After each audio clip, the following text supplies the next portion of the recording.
వచ్చేసాం. లాస్ట్లోనే ఉండడం వల్ల ఎక్కడి నుంచి దూకారు? కిటికీలో వచ్చి దూకారా లేదా? లేదు, back side window, emergency door, దాని నుంచి దూకేస్తాం. అప్పుడు ఎంతమంది మీకు బస్సులో ఎంతమంది వాళ్ళు ఏమైనా చిన్నపిల్లలు ఇట్లా అరుస్తున్నారు ఎవరైనా కానీ?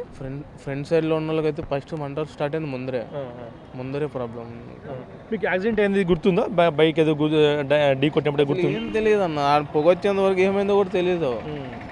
సౌండ్ వచ్చి పొగ వచ్చేంత వరకు ఏమైందో కూడా తెలియదు. అంతా నిద్రలో ఉన్నాం. మంచి నిద్ర టైం 2:30, అందరూ పనుకునే టైం కదా, అట్లా అయిపోయింది. మీరు బయటికి దూకినప్పుడు బస్సు పూర్తి మంటలు వ్యాపించాయి అప్పటికే ఎంతను? లేదు, ఫ్రంట్ సైడ్ మాత్రమే అండి. లోపల మొత్తం పొగ వచ్చింది అంతే.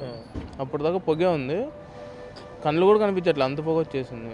మేము లాస్ట్లో ఉండడం వల్ల ఏమైపోయిందంటే డోర్ బ్యాక్ సైడ్ కాబట్టి నేను దగ్గర దూకేసాం. అది ఉందా లేదా అని కూడా తెలియదు, దూకేసి వచ్చేసాం. మీ లగేజ్ అంతా కూడా బస్సులోనే ఉంది, అక్కడే చేతి చూస్తున్నాం. గాయాలు కూడా అయితే వేణుగోపాల్ రెడ్డికి చిన్న చిన్న గాయాలతో తప్పించుకున్నప్పటికీ అదృష్టవశాత్తు తప్పించుకున్నాడు. కానీ మిగతా వాళ్ళు అయితే బస్సులో ఫ్రంట్ ఉన్న వాళ్ళంతా అప్పటికే వాళ్ళ గట్టిగా అరుస్తూ పొగంతా తప్పించి చనిపోయి ఉంటారు అప్పటికే వాళ్ళు. చెప్పలేమన్నా. డ్రైవర్ ఉన్నా అప్పటికి వెళ్ళిపోయిందా? నాకు అసలు ఏం తెలియదు, ఎనుకున్నా నేను దూకేసాం అంతే. లోపల ముందు ఉన్నారా పోయినారా అని కూడా మాకు తెలియదు. లేదా పోలీసులు మీ దగ్గరికి ఎన్ని గంటలకు వచ్చారు మార్నింగ్? నేను 4:30కి దూకేసి బయటకు వచ్చేసాం.